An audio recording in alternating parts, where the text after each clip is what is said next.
Guys আসলে আমাদের কাছে একটা 14 প্রো যেটার ব্যাক গ্লাসটা ব্রেক ছিল, ওটা কাস্টমার সার্ভিস সেন্টার গিয়েছিলেন।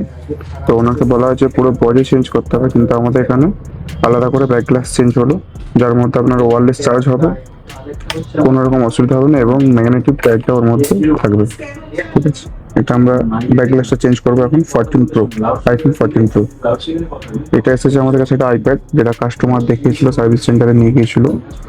তো আইপ্যাড এসেছে ডেড ডেড কন্ডিশন।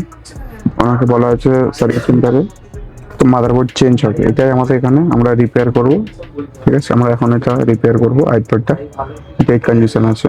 এইসব মাদারবোর্ড যেসব প্রবলেম হয় সার্ভিস সেন্টারে গেলে যে ওনারা বলে মাদারবোর্ড চেঞ্জ করতে, বা ব্যাক গ্লাস ব্রেক হয়ে গেলে পুরো বডি চেঞ্জ করতে বলে, সেটা আমাদের এখানে আপনার মাদারবোর্ডটা রিপেয়ার হয়ে যাবে। আপনার মাদারবোর্ডটা দিয়ে যদি রিপেয়ারের কন্ডিশনে থাকে, বা ধরুন কোনো আইফোনের ব্যাক গ্লাস হয়তো ভেঙে গেল, তো সেটা শুধু পার্টিকুলার ব্যাক গ্লাসটা চেঞ্জ হয়ে যাবে।